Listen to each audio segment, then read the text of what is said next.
Olá, seja bem-vindo ao Desafio da Leitura Bíblica. Existem dois componentes essenciais à observação de qualidade. Primeiro, você tem de aprender a ler. Segundo, você tem de saber o que procurar no texto. Já vimos 5 coisas a se procurar no estudo da Palavra de Deus.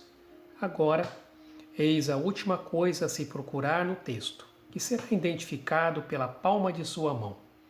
Coisas que são da vida real. A questão aqui é a autenticidade, isto é, o que a passagem diz sobre a realidade, que aspectos do texto se repercutem em sua experiência. Aqui você precisa usar a sua imaginação. Você tem de procurar por princípios. Falarei sobre isso em posts posteriores. Sabemos que vivemos em uma cultura e época bem diferente da cultura e época bíblica. Mas muito do que os personagens bíblicos experimentaram, nós também experimentamos. Sentimos e nos emocionamos como eles. Temos dúvidas e questionamentos a serem respondidos. Temos que ter em mente que os personagens bíblicos foram pessoas reais que enfrentavam as mesmas lutas, os mesmos problemas e as mesmas tentações que nós enfrentamos. Desta forma, quando lemos a Bíblia, precisamos perguntar: quais eram as ambições dessas pessoas? Quais seus objetivos? Que problemas estavam enfrentando? Como se sentiam? Qual a reação deles? Qual seria a nossa reação? E geralmente lidamos e ensinamos a Bíblia como se fosse apenas um livro acadêmico e não fazemos a ligação com a vida real. Por essa razão, muitos ficam entediados e acham que a Bíblia está ultrapassada. O problema é que deixamos de considerar as experiências pessoais da Bíblia e perdemos as melhores lições para a nossa vida. Vejamos alguns personagens que podem nos ajudar a enxergar a verdade bíblica de forma realista. A Bíblia nunca esconde a verdade de nós e como ela se aplica à nossa realidade. Abraão. No capítulo 22 de Gênesis, temos o relato do sacrifício de Isaque. Deus pediu a Abraão que sacrificasse o seu filho. E quando ambos estavam indo ao local determinado, Isaque pergunta a Abraão onde estava o sacrifício. Isaque não sabia que ele seria o sacrifício. Como você acha que Abraão se sentiu quando Isaque lhe fez esta pergunta?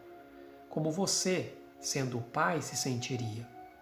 Moisés, um dos maiores líderes que o povo de Israel já teve. Ele libertou o povo do Egito e os conduziu por todo o deserto até a entrada da terra prometida. Porém, a ele não foi permitido entrar na terra por causa de sua atitude irada ao bater na rocha. Como você acha que Moisés se sentiu depois de todo o trabalho que teve? Como você lida com situações como a que Moisés passou? Qual seria a sua reação se, depois de todo o trabalho feito, não lhe fosse permitido desfrutar o resultado? Noé, um homem justo numa geração corrompida. Noé foi obediente a Deus, e isso o salvou e também a sua família. Porém, depois do dilúvio, o texto em Gênesis capítulo 9 diz que ele ficou bêbado. Como isso foi possível?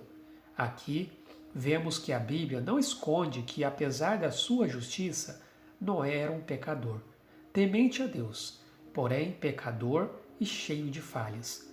Quais as implicações que isto tem para a nossa vida?